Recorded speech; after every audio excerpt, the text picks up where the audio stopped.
everyone, my name is Anna. Welcome to Revive tonight. We're glad to have you here, especially with the weather, and hello to everyone online. And my name is Kelsey, and we are so glad to be worshiping with you all tonight. Like Anna said, even with the crazy weather that we've got going on in Iowa, we don't believe it's any accident that you're here with us, whether it is online or here in person, and we want you to know that we've been praying for you. And tonight we have a few different ways that you can connect with Revive. So if you want to connect with Revive, volunteer, or ask for a prayer, we'd love to know about it. You can scan the QR code on the back of your seats in front of you. A link will pop up. So if you're new, want to get involved, or ask for a prayer, you can do it that way. We do have a couple quick announcements before we get started tonight. The first one is about the Men's Summit. This summit has awesome speakers and is a half-day conference with the purpose of challenging men ages 18 and up to grow and fulfill their purpose as leaders, husbands, and fathers. Tickets to join are in the worship center, and they are on sale now. There is in-person seating, and it's limited to the first 500. The cost is $20, and this includes snacks and resources. You can sign up on Hope. Yeah, and we also have Financial Peace University coming up, which is a biblically based curriculum that teaches people how to get out of debt, make a budget, and handle money in God's way. It's starting Monday nights in 10 days from now, and if you want to pay off student debt or other debt faster, get out of financial holes, or just learn about how to make a budget and handle God's money, this is a really great class to take. It's all online, so blizzard or not, it's really easy to attend, and you can sign up on the Hope website for that as well. Lastly, we want to invite you to find Revive on social media. We have Twitter, Instagram, and Facebook. You can see all of our updates that we post weekly. There's often great opportunities that get posted, and you won't want to miss them. Yeah, and that's everything we have for announcements tonight. Thank you so much for helping us keep Revive safe and keeping your mask over your nose. We're so glad that you're here. And now I just want to invite everyone to stand up and wave at each other to social distance, do your finger guns, your peace signs, whatever you guys like.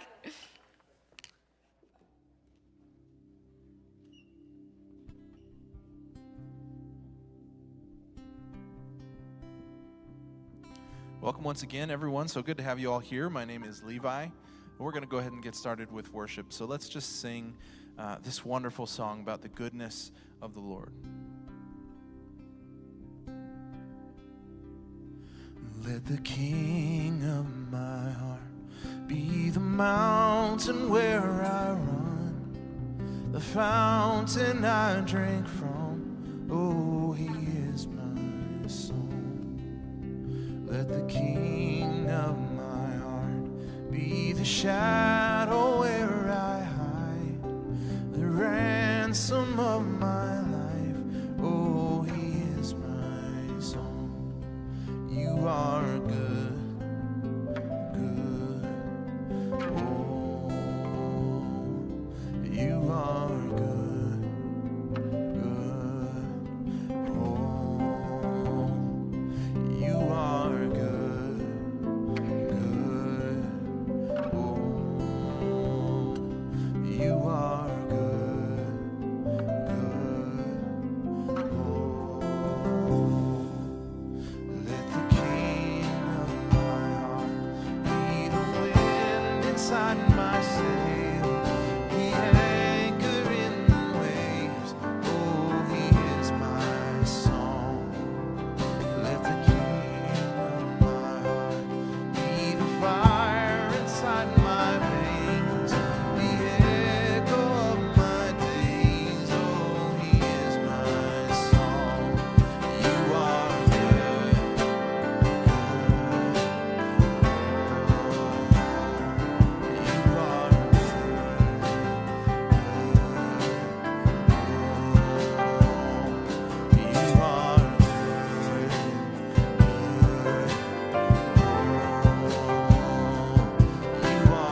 The Bible reading for tonight comes from Lamentations chapter 3, verses 20 through 26.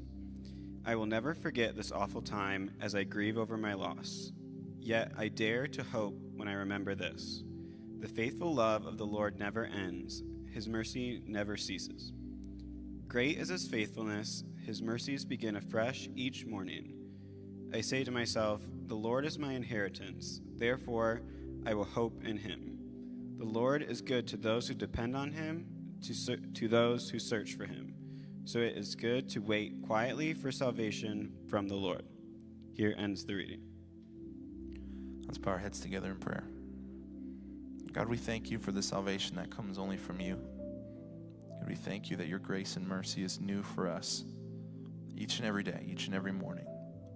God, we would love just the chance to live into that today. God, we're here for you. We are here to focus on all of the things that you have promised us, that your word has promised us. God, we thank you for your love, the way you love us so deeply and so faithfully. It's in Jesus' name that we pray. Amen. Go ahead and have a seat. Well, hello everyone and welcome tonight. Oh my gosh, you made it in a blizzard. You can give yourselves a little round of applause, pat on the back. I always think it's funny when Iowans freak out about snow. Have we never seen snow before? Do we not know how to drive in it? But that's okay. Nope. It sounds like it's going to be a crazy storm. So anyway, thank you to those of you who are here, and hello to those of you who are safe at home or wherever it is that you are who are live streaming. We're really glad that you're here. So my name is Jamie, if we have not yet had the pleasure of meeting, and I am the Revive Young Adult Minister here at Hope's West Des Moines campus. And I just think I have the best job, and I love being with you all on Thursday nights, and so I'm really glad that you're here. We started a brand new sermon series last week. Guys, it's only the second Thursday of January. I was like, it feels like a year has happened already in 2021. It's the second Thursday in January, and we're in the second week of this sermon series called Roadmap for a New Year. I'm really excited about it. I am obsessed with maps. I love maps. That's not the only reason that I'm excited about this series. I'm excited about it because maps are tools that are created for us by people who have gone into uncharted territory, or at least in an area with an old map, and they've either created a map or updated a map. And so then it's a tool for people to use who have never been in a certain place to see what that area is like. What are the landmarks? Where are the roads? Where are the rivers and the lakes that I should not drive on? How do I get where I want to go? And so maps are really good tools. I wish that we could have had a map for 2020. I think that would have been very helpful, but 2020 didn't come with a map, and 2021 is also not going to come with a map. And so instead of giving you a map for 2021, what we're talking about in this series are what are the landmarks or the guides that we can rely on when we are in uncharted territory, particularly in the kind of uncharted territory that we're in right now. And so I'm really excited about it. We are going to be talking about mental and emotional hygiene. Now, maybe you were like, are you talking about hand washing, but for my brain? How do my emotions take a shower? What is this? Here's the thing about mental and emotional hygiene. If I don't brush my teeth, my mouth stinks. If I don't brush my teeth, I have fuzzy sweaters on my teeth, and no one wants to see that. If I don't shower and practice good personal hygiene, I get real stinky, and no one wants to be around me. Or I don't want to be around myself, and I just fester in it, you know? And our brains and our emotions and our minds are the same way that there's hygiene that they need to, regular maintenance to take care of them and to set ourselves up for success mentally and emotionally so that we can do the work that God has called us to do. And so we learned in 2020 that we're living in an unprecedented time after unprecedented time after unprecedented time, right? And so I think this is more important than ever as people of faith, as young adults of faith who not only care about what God has to say, but from my experience in talking with so many of you, you really want to know what it looks like to lead right now and to be faithful. And so that's why we're talking about it. And I'm so glad that I am joined tonight by my good friend Colette, who's going to co-teach tonight. Awesome. Thanks for having me. I am Colette Nelson. I'm the care director here at Hope, and we'll talk a little bit more about what my team does later. But just a quick overview of me. I have kids that should be in this room. So I think, Jamie, you said when we were talking earlier, the care team is like my adopted parents or Yeah, something. you are. Awesome. So You have one more kid. Yeah. yeah. So anyway, I have a 28-year-old that just got married and moved to Oregon, and I have a senior in Iowa State. We've been part of Hope since Hope wasn't Hope. So we started meeting in an office building. There was 10 of us, and we were looking for a small Lutheran church. Welcome to Hope. So, yeah. So Didn't stay small, did no, it? it didn't stay small. And it's been fun to be along for the ride. And yeah, but as I was telling you, I'm not sure if I wouldn't have gotten in on that, if I would have jumped in, along the way or not. But it's been fun to see it grow. So our team functions kind of like an emotional ER around here. So if you think about anybody in crisis or transition, they're going to end up in front of me probably, or someone on my team. So those are phone calls and visits and things like that. And so that's kind of what I do. And so mental health, mental hygiene, emotional hygiene, all of those things kind of land in our camp, and we love it. One of the things I was going to just touch base on quick before we jump into the kind of the naming of our experiences is that I feel like we're in a world today where depression and anxiety get thrown around pretty loosely. I don't know too many people that don't run into like, I'm depressed today, or I'm feeling really anxious today, and it's become fairly normal to say that. And at the same time, sometimes that minimizes the seriousness of an actual diagnosis. And so we also want to make sure that we talk about that those are two different things. They can turn into one, one thing can turn into the other, but oftentimes you've got someone who is just having a life episode that's causing depression, such as 2020. But that looks a lot different than an actual diagnosis. And so we're kind of talking about both those things a little bit, and hopefully we can flesh some of that out as we go. But Yeah, absolutely. There's one other thing that you were going to say in your introduction that I think is hysterical. Will you share that with everyone? You know what I'm talking about. I do. Well, we were talking because she said, I want you to introduce yourself. And the two things I said was, I've been here forever and I have adult children. And I said, both those things really age me.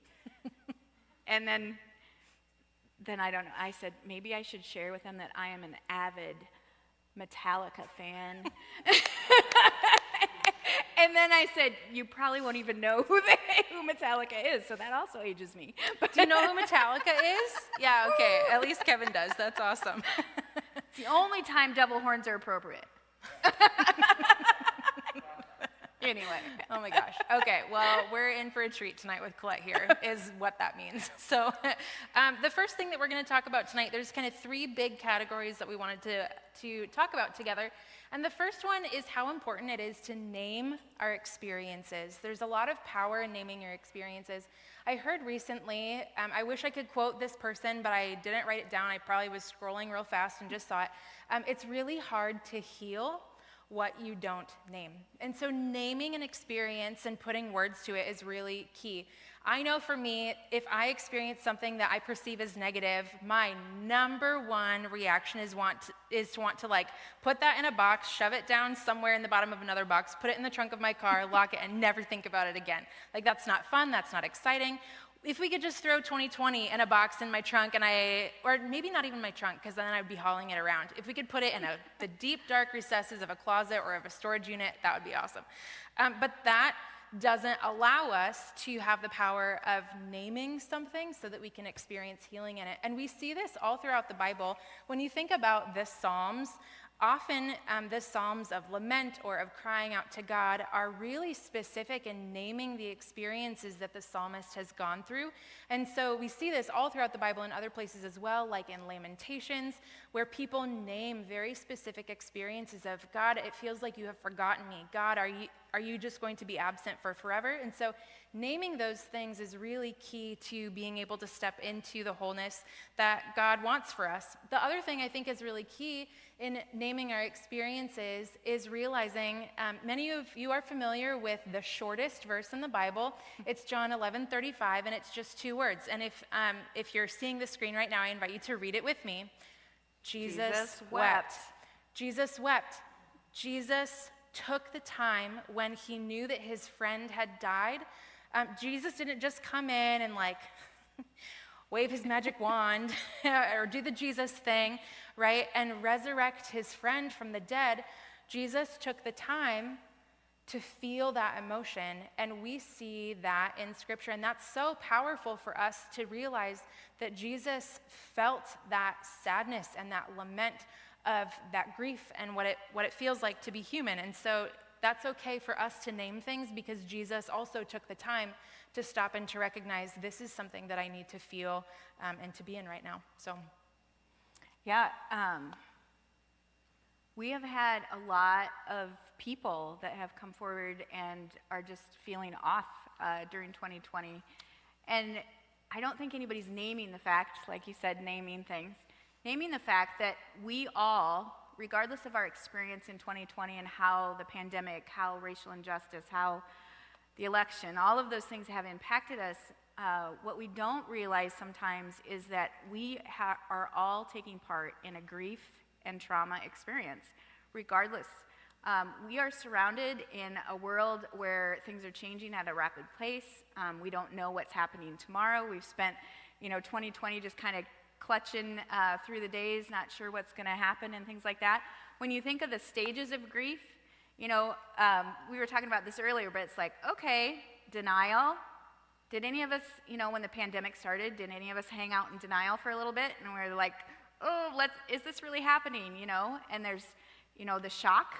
Did we experience shock with some of that? Absolutely we did. And, depression and anger. And then we kind of settled into the acceptance. This is the way it's going to be for a bit, and we're just going to have to hang in. But knowing that, it's almost been grief upon grief. Whether it's been, I haven't been around my coworkers for the last year, that's grief. I haven't seen my kids as much as used to, that's grief. I'm watching people die from COVID, that's real grief. All of those things. And so I think regardless of what you've experienced, we've been watching a world experience it. The other thing that this book, you guys will talk about it later, but Get Your Life Back, John Eldredge, we kind of are promoting it as a book study, an all-church book study. And he's got some really great things, especially in regard to what we're dealing with right now. And one of the things he talks about is we've always had our individual struggles. We've always, dealt with our own stuff. But the world that we live in right now, because of social media, we are living in a world where we have 24/7 trauma thrown at us. The world's trauma. I know what's happening in South Africa. I know what's happening, across the nation. And we're taking that in at a rapid fire pace. And we weren't designed, our souls weren't designed to do that. We were not designed to do that. And so when you think of all the things that have happened in the last year and how much of that we have been taking in, no wonder we're kind of struggling with some anxiety and depression that maybe we haven't been before. A lot of times, our fight or flight. If you guys have ever heard of that, obviously God gave us that for a reason. If you're being chased by a tiger, it comes in handy. You need to know, your body needs to know how to react to that. But we've gotten to a place where our body has kind of hung out as a norm in fight or flight these days in regard to just constantly feeling like we're on edge and we need to figure out the next thing. And that also is not how we were designed. And so we're hoping to talk a little bit more about how to attend to some of those things in a really healthy way. Yeah, so the first thing is naming it, which we've just done. And so then the second big thing to talk about is the things that we're experiencing. And so a lot of people we know have been experiencing an uptick in mental health issues, like depression or feeling more anxiety, feeling more substance abuse issues. You can see the CDC. This is just back in June. I'd be really curious to find an updated one for like December of 2020. So some of the research that I was doing about mental health care in the United States over the course of 2020 was really fascinating.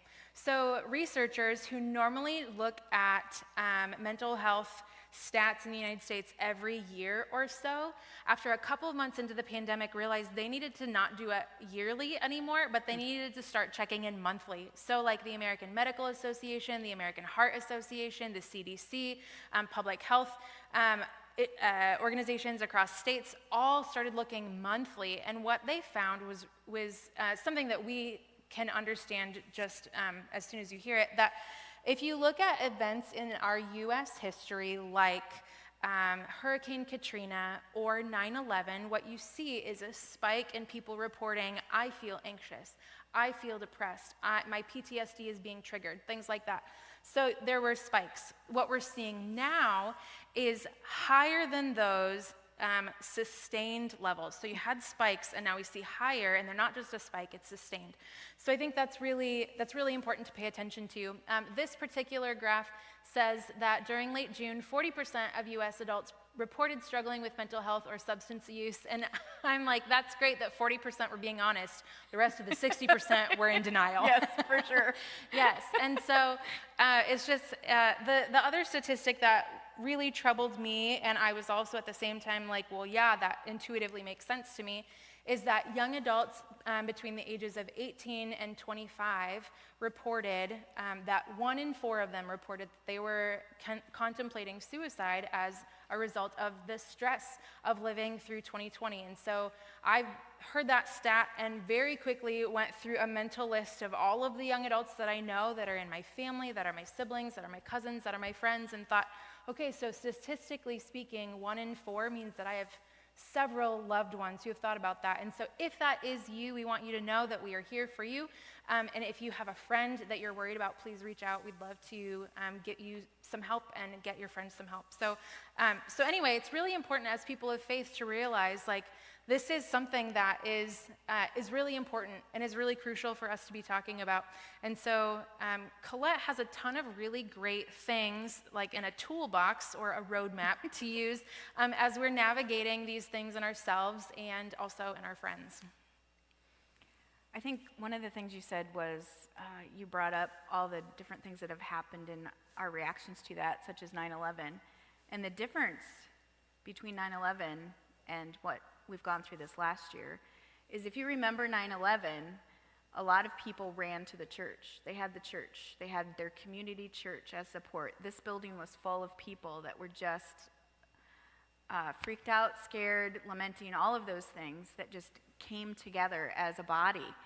And when we think about this last year, granted, we're in here now, socially distanced, but there was a good chunk of time in 2020 that we couldn't run to our church. We couldn't hang out with our church community. We couldn't seek the support of other people. And so that has also kind of added to that. So one of the things we wanted to make sure and talk about was to set people up so when something like isolation occurs and you have nothing else to depend on, that you have the tools to hang out and use some of this stuff on your own. So I don't know about you, Jamie, but 2020 for me was the biggest lesson in staying present. Like, I know that's a thing. I've worked on that all of my life, but 2020 gave me no choice but to stay present. Things were changing so fast, you just couldn't keep up. And so just to keep my head above water, I just had to stay right here, present. So we're going to talk about a lot of that in regard to just different things that you can do. Biblically, the Bible talks about that in Matthew 6:34 when it says that tomorrow is enough of it. Today has enough of its own. Tomorrow will take care of itself. So stay present in today. God's got it. And so a lot of what we're going to talk about is that staying present kind of thing. So I think when you guys leave, there will be a couple handouts that you can take if you want them. I'm going to reference a couple of them just quickly here, and then you guys can, I don't need to read it to you. We're not grade school, so I'll let you do that, but I'll just highlight a few things.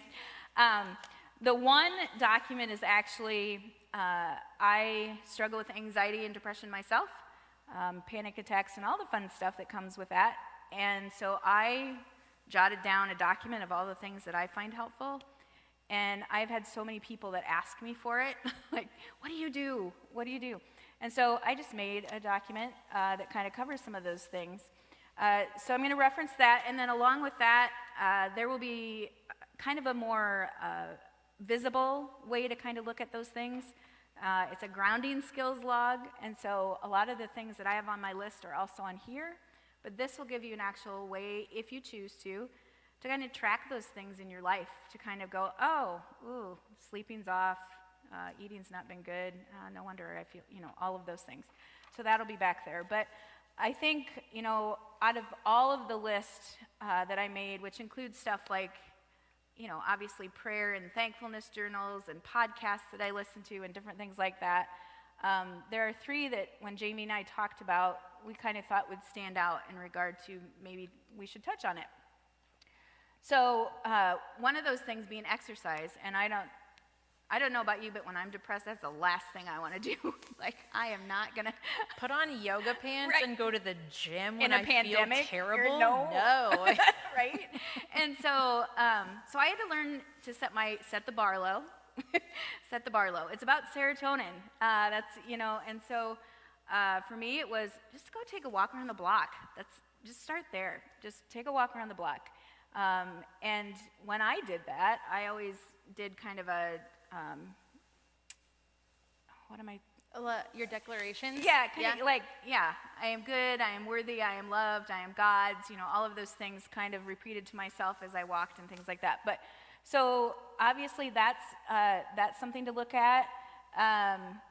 Also, the other thing that I think is really important to talk about in this space is I grew up in the church, have been a Christian all my life, but I have always been a little bit led to believe that when we have struggles like anxiety or depression or things like that, that if we just had enough faith or if we prayed enough or those types of things, then we would be fine.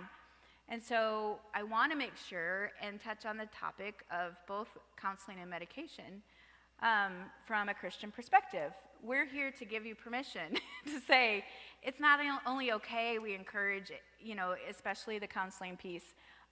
Everyone at some point in their life needs a good Christian counselor.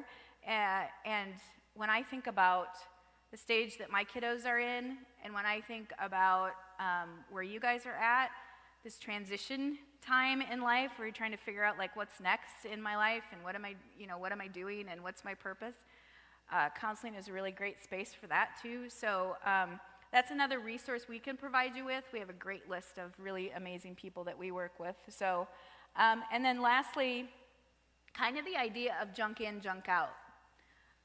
So when I think about not just what you put in your body as far as food, but when you think about mind, body, and soul, when I'm struggling, I know that I need to stay away from the news. I need to shut off my social media feed. I need to not watch things like CSI. And the other day, I'm like, oh, Good Doctor is back on. I'm going to watch Good Doctor because that's kind of sometimes a little lighter and whatever. But they were doing the pandemic stuff, and everybody was dying. And so I'm like, no, that's not helpful. So junk in, junk out. So anything I take in visually or things that I hear, whether it's music, I don't usually listen to Metallica when I'm struggling. I'm hanging out in 107.1. So, it's one of those things where whatever you put in is kind of what feeds your mind, body, and soul. And so looking at those things and asking yourself, like, what am I watching? What am I listening to? What am I, what am I reading? Those kinds of things. So those are just some of the things that I have on that list, and there are much, much more for you guys to pick up if you choose to. And that reminds me, I didn't think about it till just now. Jesus doesn't specifically say junk in, junk out. Yeah. He doesn't say that thing you watched on Netflix that made you feel depressed, like maybe rethink that at that point in time. But Jesus does talk about, and the Bible talks about, out of the overflow of the heart, the mouth speaks. And there's all of these like proverbs and verses all throughout the New Testament of what you put in is what is going to come out of you. And so that's a biblical thing to be aware of. For those of you that are like, this is hippie woo-woo, this is like too out there, like I can't, like no, like Jesus also talks about this in Scripture. And so that can help to maybe calm any anxiety that you have about how to handle your anxiety. So this is, now we're gonna move into the third big portion of this message. And that is all of these things that Colette just talked about with going on walks and limiting, or at least being aware of the things that you're consuming. Really, when we were talking about this and preparing for this message, realized that's a lot about boundaries with yourself. We talk a lot in culture and about relationships, about boundaries that we have with other people, but it's really possible and quite necessary to make sure that you are having boundaries with yourself of like, okay, I know that maybe I need to only watch 1 hour of something after work, and then I need to go for a walk, and I know what will happen if I just end up not going on a walk is I will live and I'll be fine, but I might feel kind of crummy, and it might be as if my breath stinks emotionally the next day. You know what I mean? And so having boundaries with yourself is really important. A verse that my mom had me memorize when I was a kid, she still quotes it to this day, is this verse from 2 Corinthians 10:5, and it talks about, Paul talks about taking every thought captive to obey Christ. And that for me is sometimes a really helpful thing to think about, taking a thought captive and then giving it to Christ. Not because Christ is mad and will punish me for thinking that thing, not because Christ has anything other than love for me, that when I take that idea or that thought captive and give it to Christ, what I get in exchange for that is something so much better. I think that boundaries with ourselves are really important. So a mentor of mine earlier this month shared with me 2 G words that were really helpful for her, and I think these are going to be guiding words for me this year. She had read about being aware of what you gaze at and what you glance at. That where is your attention gazing? Like when you think of gaze, you think of like a prolonged period of attention, and then a glance is like a very short side thing. Are we gazing at things that are really important for us to know about, but overall, if we overindulge there, can lead to some junkiness in our spirit, and then we just glance at Jesus or the Bible or at worship or at prayer or at meditating or the things that, biblically speaking, refuel us. So that has been a good check-in for me to think about, what am I gazing at and what am I glancing at, and making sure that those things, not making sure, but at least working more towards being aware of what I'm gazing at and what I'm glancing at. And there's one other thing I was going to talk about with that, and I'm completely blanking, so I may come back and be like, that was the thing. But I'm going to hand it back over to Colette, because Colette has one of the most effective tools for me when I think about boundaries with myself that really help to kind of wrangle. This was the thing I was going to say. I remembered.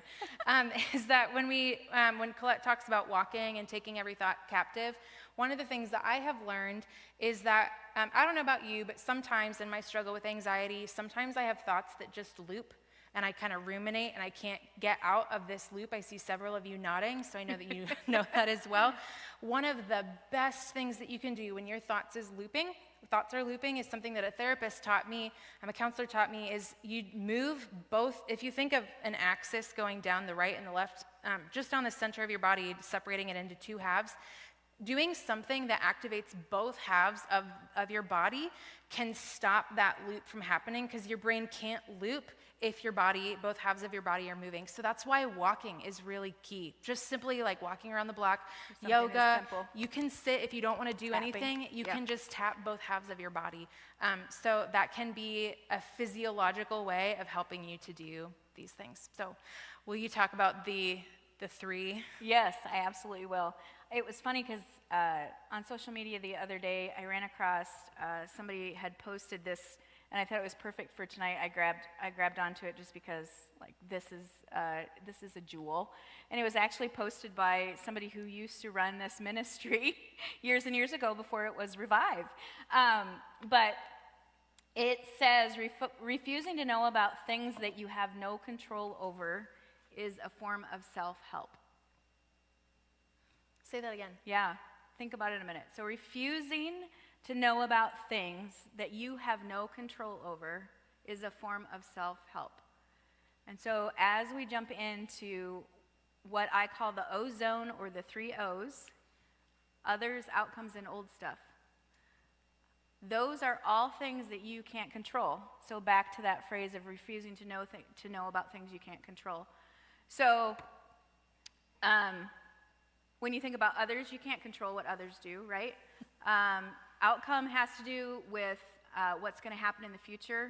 I don't know about you, but when I think about my anxiety and depression, it's usually one of those 3 things. I'm either worrying about other people's junk, I'm either worrying about what's happened in my past, or I'm worrying about what's going to happen. And so if you get yourself into a spiral or in a place that you're feeling really heavy or overly anxious about something, just ask yourself that question, like, is it an others, outcomes, or old stuff? And so the other thing to think about in regard to that, I think one of the challenges that we run across is, as Christians, it's really hard for us to say, well, you're telling me not to care about others, like not to get involved in, people's lives and help and those kinds of things. And I think to differentiate there's a difference between being responsible to someone and being responsible for someone, right? And so when you think about that in regard to, yes, we absolutely should care about racial injustice, we should care about the election, we should care about this horrific pandemic that we've lost so many lives to. Can we control a lot of those things? Probably not. But are there things that we can do to show that we care? I can walk alongside someone and care and walk with them through their journey, but I can't fix it. I can't change it.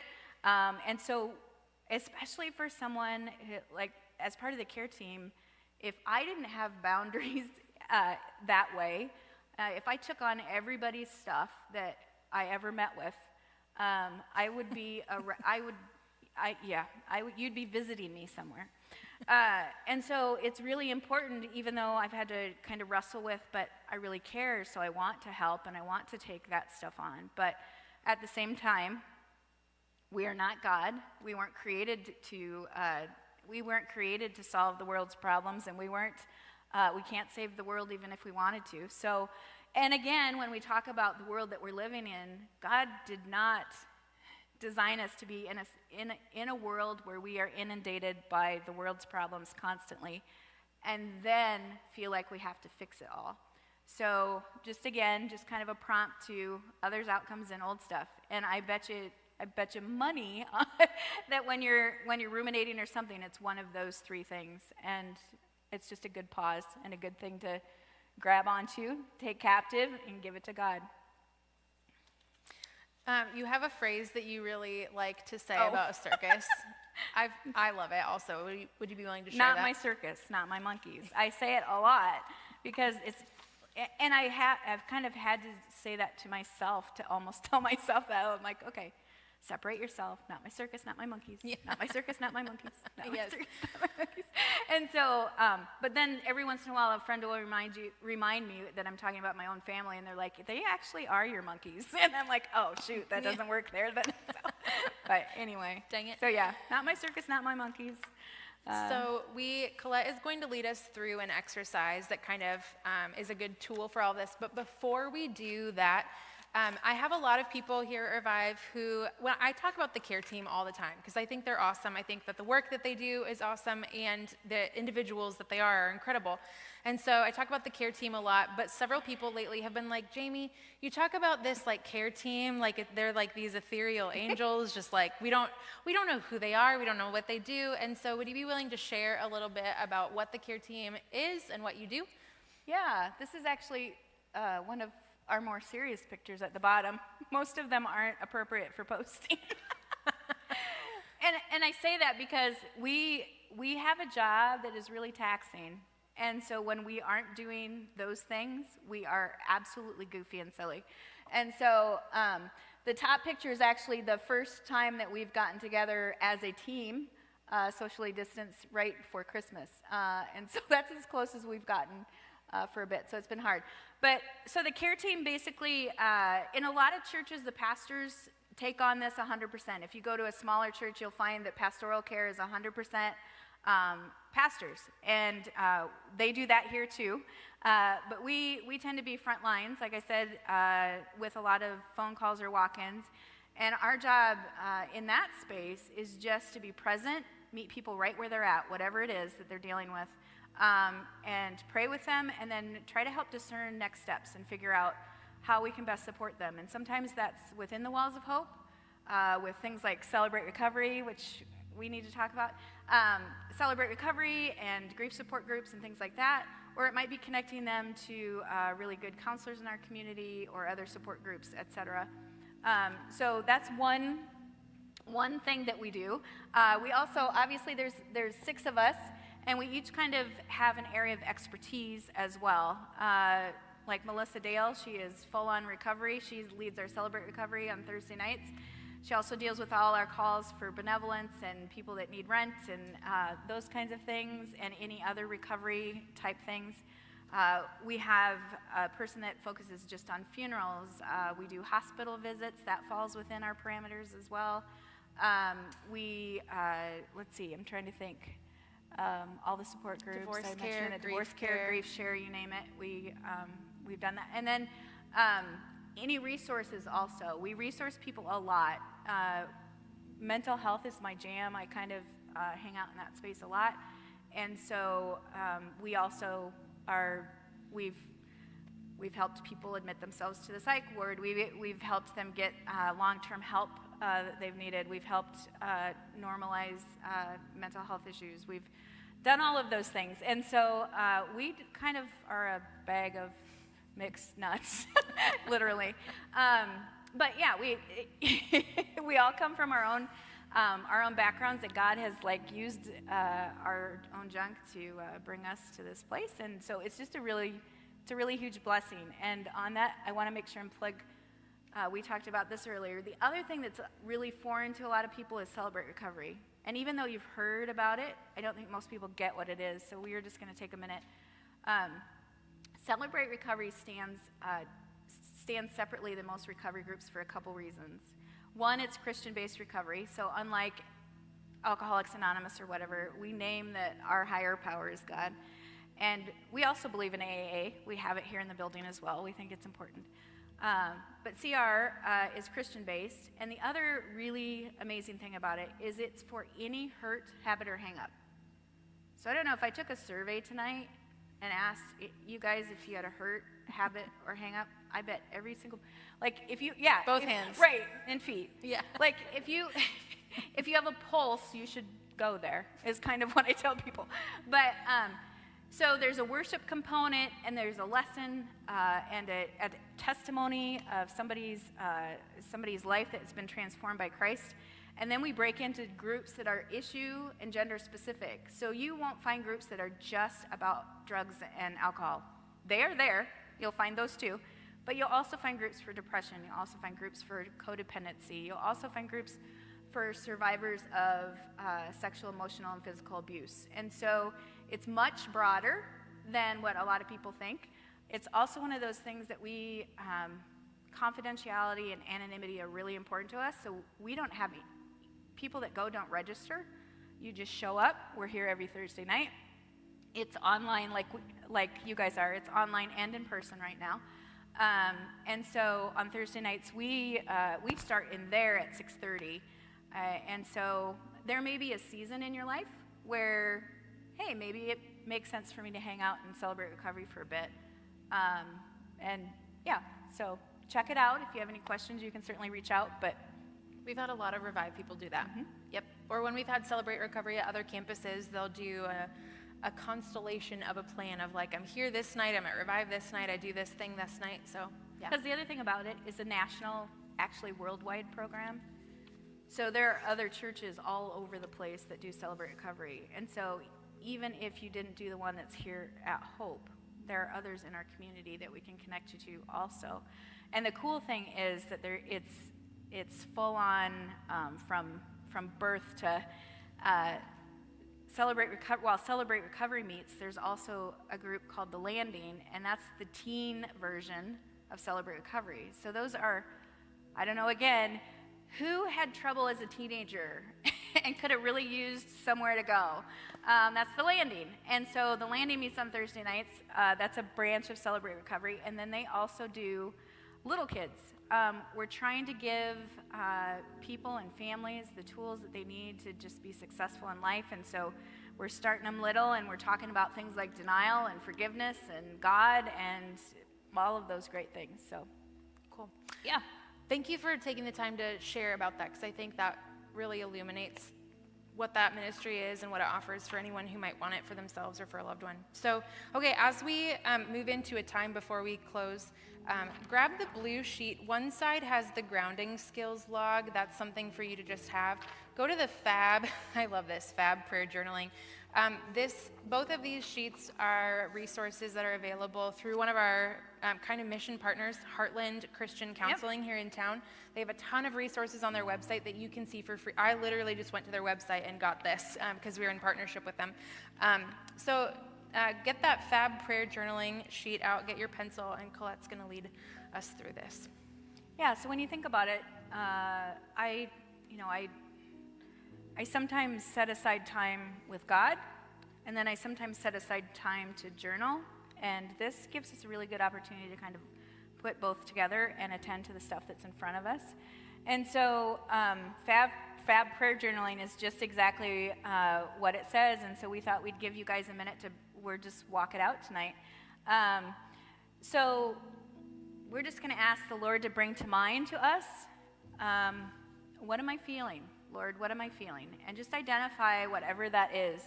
It might be I'm feeling frustrated. It might be I'm feeling embarrassed. It might be I'm feeling tired, Isolated, lonely. whatever it is.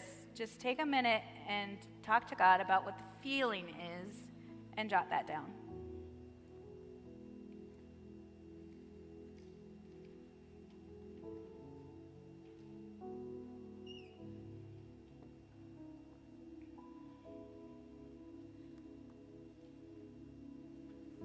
And I know it's hard to isolate the feeling to one because there are probably many, but you can do this for all different things. So then when we move on to attitude, the next question would be, and again, I would encourage you to do this in a conversation with God, not to just lean on your own understanding, but lean to His and ask the question, what am I reacting to? And so as you kind of pull that question apart, look at what's the situation? So if I'm feeling frustrated and embarrassed is my feeling, and the situation I'm reacting to, I might identify is I froze and freaked out when I was giving a presentation. Okay, that might be the situation. So we'll do that part, and then we'll go to the interpretation part.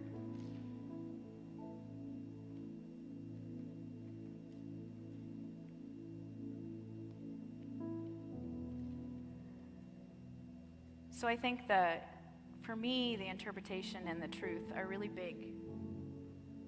Because a lot of us make assumptions about what's going on when the truth is quite the opposite. So look at that particular feeling, the particular situation. So in that situation, I froze and freaked out when I was giving a presentation, and my interpretation, my subjective interpretation might have been something like, I'm a failure. And I think that people are rejecting and negatively talking about me. So that's subjective, that's my interpretation. So when you look at your emotion, the event or what you're reacting to, the situation, and your perspective. And then the last one is obviously the truth. And sometimes that's harder to see because it's outside of our subjective. Again, that's where God comes in handy. Just kind of sit quiet in that space and ask God, now that I've reflected and said that I believe that people think I'm a failure, what's the truth? What's the truth about that feeling, that attitude, that situation? What's the truth? What does God say?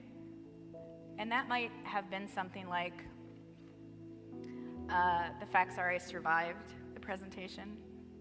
I think it's funny that this is the example I'm using because I'm up here right now. Surviving. And on top of that, I really don't know what they think about me. nobody is perfect. God and other people still love and respect me. And so naming your perception and then what the truth is really important. Because I think for most of us, we hang out in the interpretation place and we never look at the truth.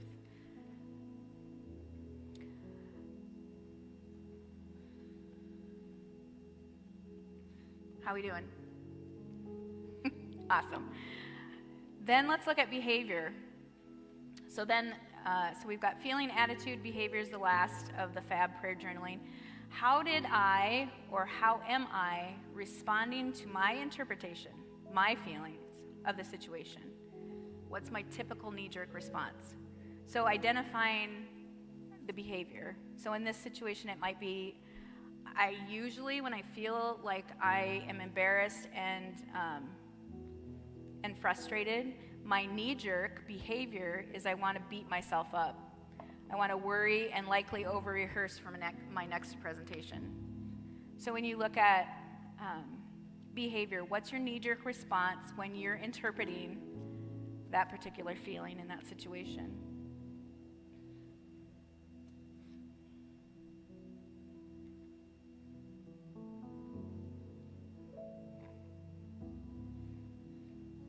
And so then within that too, the next thing, which is more important, is what other options do I have? Like, this is my knee-jerk response. This is what I naturally do. This is how I kind of default. But what other options, like next time, do I have other than responding in that way? And so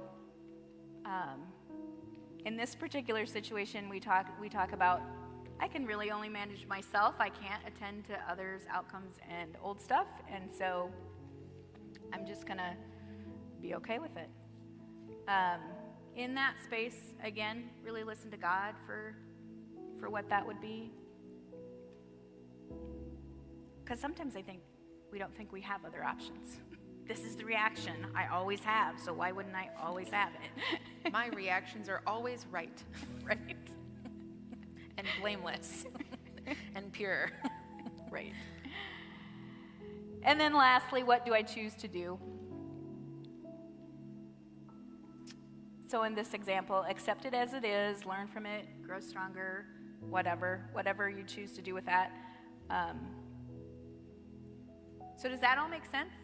Did that kind of make sense? So if you, at the end of a day or whatever, or that's a really good way to just kind of ground yourself. Again, staying in the present, identifying different situations that may have tripped you up or triggered you. I think, I'm not going to spend a lot of time on it, but at the way bottom, something that a lot of people, if they've been in counseling, this is a pretty common term, is HALT. That's another really good thing to ask yourself in regard to like, hey, what's going on? Am I hungry, agitated, lonely, or tired? And if you are those things, then more than likely you need to eat, sleep, or whatever before you react. And so those are just some key things to kind of start using as well. So hopefully that was a little nugget of something that you found helpful. And again, a lot of the other handouts are at the back. I think are you going to pray us out? Do you want to? I'll pray. Go Okay. for it. Let's pray.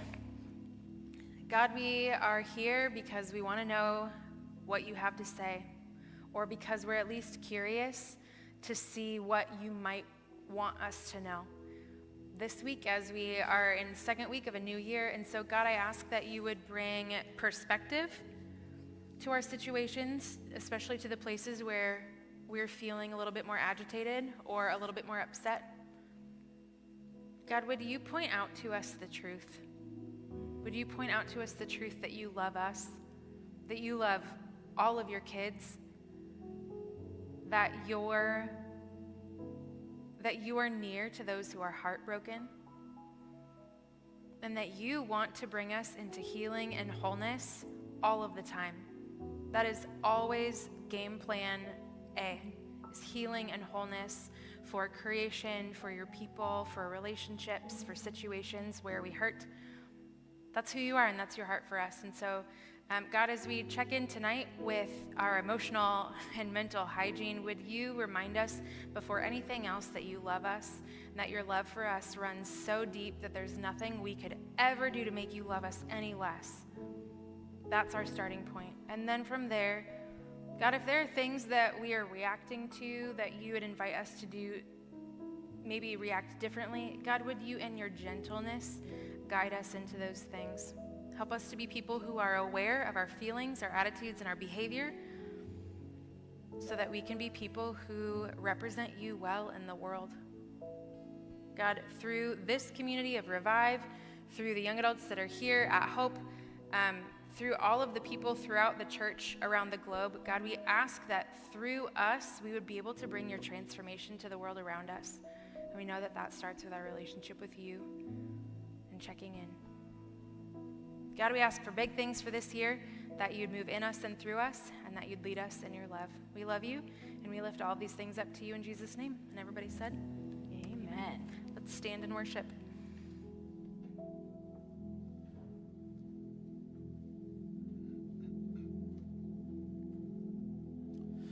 So this song that we're going to sing is all about surrender and sacrifice. One of the things that Jamie shared is taking those thoughts captive and surrendering them to the Lord.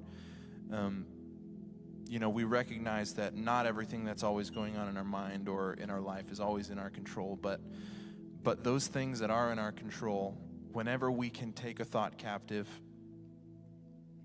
that's what our role is. The things that are in our control, that's the only thing that can be our role in life. And so taking those things and surrendering them to the Lord, whether it's the thoughts that you have that you keep getting into and that, maybe even we have an addiction to at times, or whether it's behaviors that we get into that take us into that downward spiral, whatever those things are, that's not where the Lord wants us.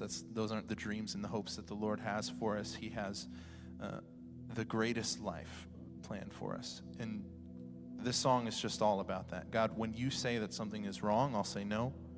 God, when you say release, I'll let go. And I'm in it with you. We're in it with the Lord. He loves you and he wants the best for you. So let's sing this song of surrender to him.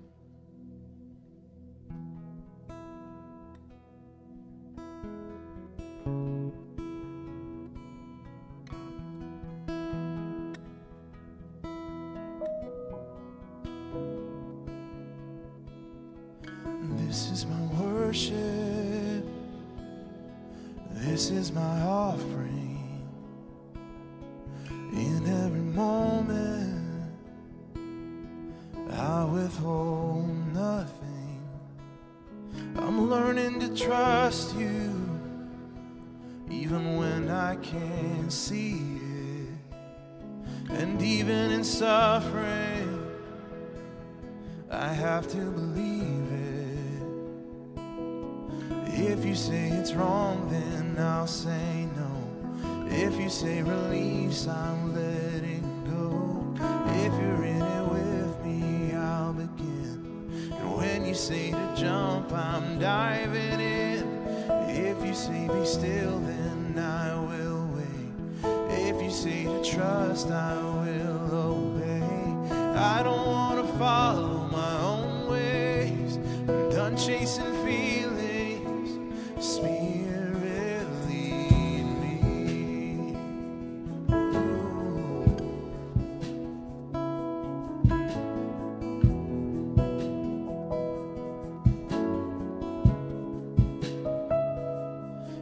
like a burden, but once I could grasp it, you took me further than I was asking. And simply to see you is worth it all. My life is an altar. Let your fire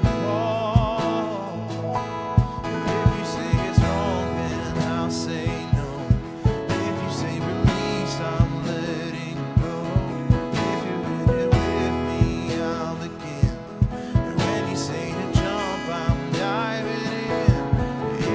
be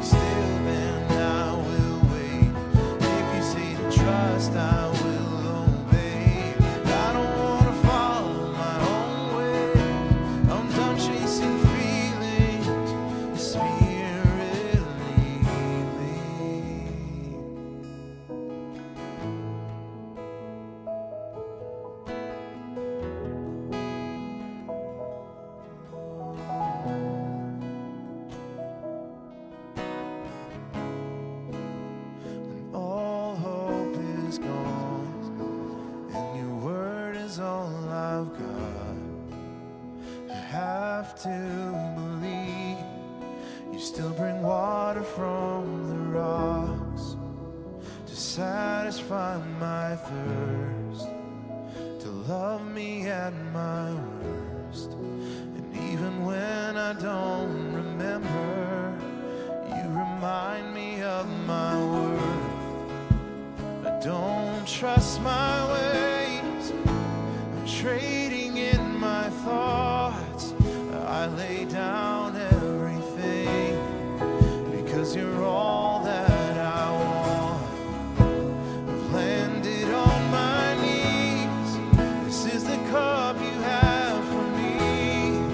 And even when it don't make sense, I'm gonna let your spirit lead.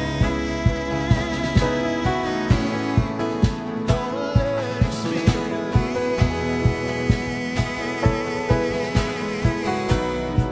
I'm gonna let your spirit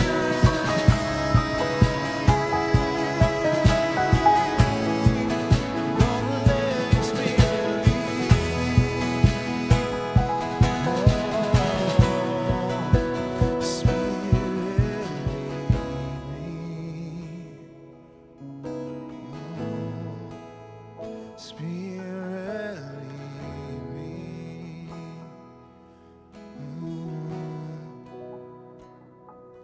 If you say it's wrong, then I'll say no. If you say release, I'm letting go. If you're in it with me, I'll begin. When you say to jump, I'm diving in. If you say be still, then I will wait. If you say to trust, I will obey. I don't want to follow my own ways. I'm done chasing feelings. Spirit, lead me. Revive, thanks so much for those of you who are here tonight in person. We hope that you make it safely to wherever it is that you're going next. Thank you to those of you who tuned in online. It's really important to be here and to worship and to be together. And so thank you so much for doing that. I did want to mention this book by John Eldredge called Get Your Life Back is the book that we're doing our all church study on. And so if you want to get it, we have it at a really great rate at Cafe Hope. If you want to grab some friends and read through it, it's a really easy read. If you want to join an existing group and you'd like some help finding one, let us know. We'd love to help connect you. I have to confess, this weekend when I hosted online worship, I had never picked this book up before.